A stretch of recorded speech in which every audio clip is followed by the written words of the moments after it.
Hi, everyone. I am Linda Wellbrock, the founder of Leading Women Entrepreneurs and the Force for Change Awards here in New Jersey, except we have a national guest with us today. Her name is Kristen Christy, who is the co-founder of 988, which you will learn about, and she is also known as America's Resilience Expert. Welcome, Christy, and congratulations on being a Force for Change honoree. Oh, thank you so much, Linda. I just feel so blessed. It was wonderful to get the news. Well, your story made me emotional and is an inspiration to anyone who has heard it.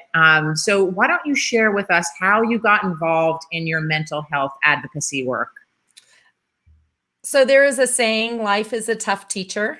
We get the test first and then we learn the lesson. And believe you me, I've had a number of tests. I think everyone has had tests, whether they're pop quizzes, midterms, or finals, right? And I have learned a number of lessons through some really brutal tests in my life. In 2008, my husband took his life after a deployment. He was in the Air Force. Our boys were 14 and 12 at the time. And my 14-year-old would be 28 years old right now, but he has been missing for over 5.5 years. So as a mom, I pray that he's on this side of heaven. So it took me a while to try and navigate life. And fortunately, I had tutors in my life who had been through similar tests.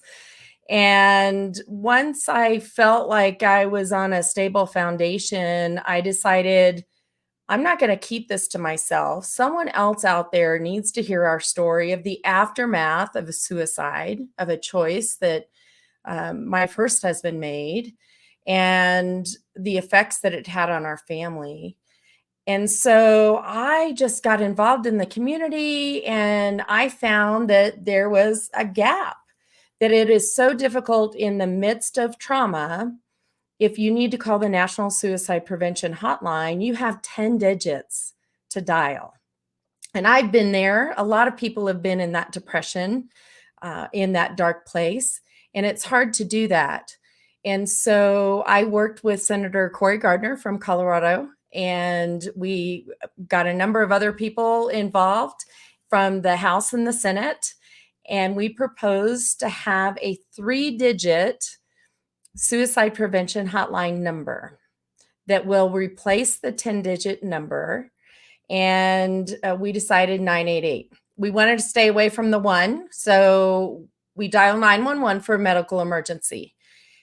July of 2022, because it was signed as an executive order last year, we will be able to dial 988 for a mental health emergency, and it will go right to the National Suicide Prevention Hotline. And that's just one more barrier to access to care that we can conquer, we can overcome. It took a long time, but and then after that, I'm looking, what else can I do? So I created the National Resilience Day. We have over 1,500 days of celebration. National Cookie Day, National Ballpoint Pen Day, but we don't have a Survivor's Day. We don't have a Resilience Day. And so I chose March 4th. It's a play on words, but we march forth and conquer our disappointments, our insecurities, our self-limiting beliefs, and adversities. More importantly, we conquer those together. We come together as a community. I mean, when you talk about having a purpose-driven life or a purpose-driven business, I, again, just speak from my heart with such gratitude to you and to everyone who has helped you reach these goals, because like you said, you're saving lives and you've overcome some challenges that no one can ever imagine how much emotion has gone into that you have had to overcome. And you transcended those emotions with something so beautiful. So thank you so much for your work. So 988 and March 4th, we are all going to remember them. But let's talk a little bit about what we can all do if we know that someone is going through an emotionally difficult time. I'm sure with all of your experience and the work that you do, how can we better support them? It's interesting. We need to be noticers, right? Notice the little things. After the fact, with Don, I remembered his fingernails were bitten down to the nubs, which was unusual. But if you're around people and your sphere of influence, you have this intuition, this gut feel, especially if you ask someone, "How are you doing?" and they say, "Fine." Fine can stand for feelings inside not expressed, an acronym that we use in the military. We use acronyms all the time. But if your gut is telling you something's up, I suggest three things: to show up.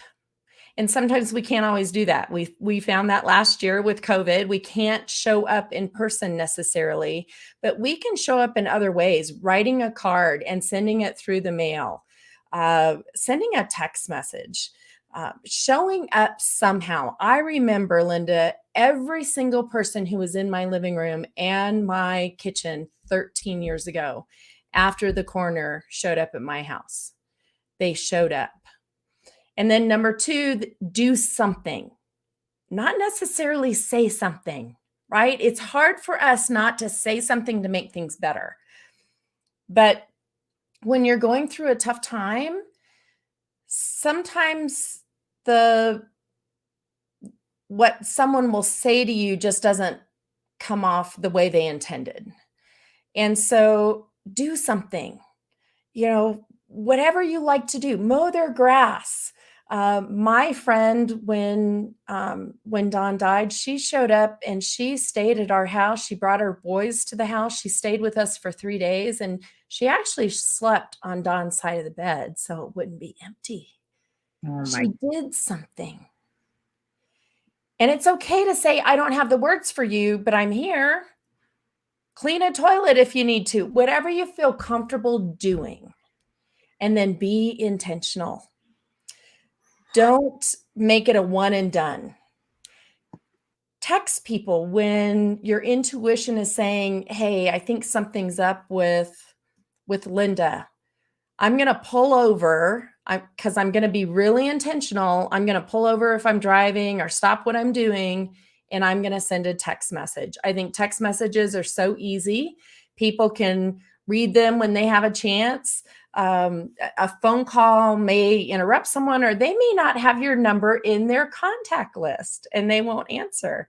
But a text message is great. And just say, "I was thinking of you. How are you doing?" And it's amazing the response that you will get from someone.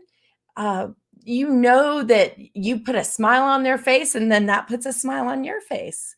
And I think smiles are contagious. That's what we need to spread around a little more in the world. Absolutely. It again, just giving me chills to think about how a few little things can make such a huge difference from an emotional standpoint in someone else's life. So thank you for sharing that, especially the part about intention, right? Be aware and do things intentionally. Kindness absolutely 1000% does matter. It's something that we try and teach our kids, but emotions don't end when you're an adult. So we all need to be a little bit more aware.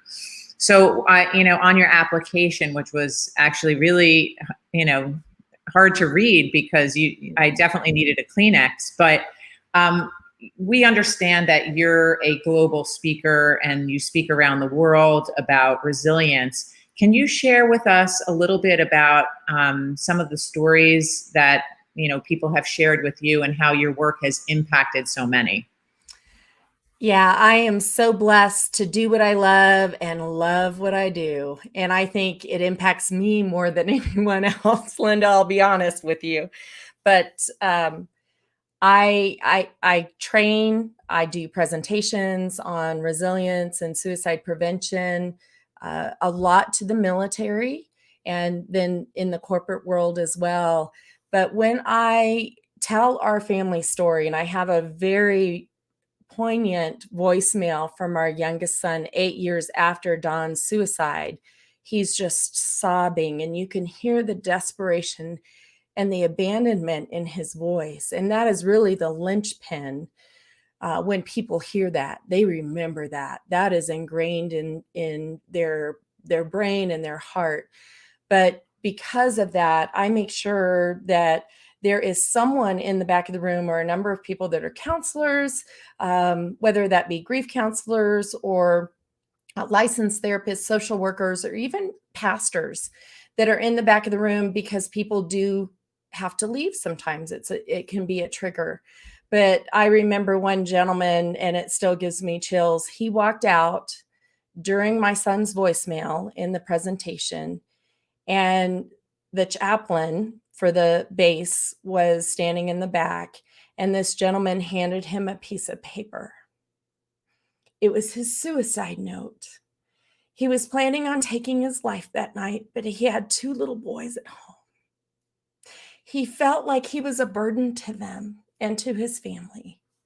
And I am here to say, if you feel like you are a burden, you are not a burden. And if you have someone in your life that you are worried about, that are in that darkness, please let them know they are not a burden and that you are there for them. But those stories are what gives me the energy to keep doing what I'm doing. And I will tell you that as our story gets out there, part of me is being selfish, unapologetically selfish, but still selfish, that maybe my older son is out there and will see the story and say, I need to call mom. Well, that's certainly what we are praying for you. And we're going to put that energy out there and share your beautiful story of just fearlessness and moving forward to help others in the midst of some of the hardest things that I've ever heard.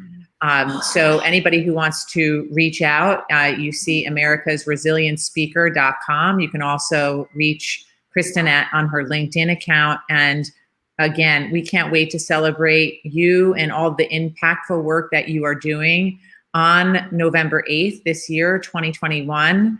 And again, thank you from the bottom of my heart, and anybody else who sees this, please reach out. Again, 988 as of next year. I mean, that's absolutely incredible. Congratulations on your work. Thank you, Linda. And I will end with hope is not canceled.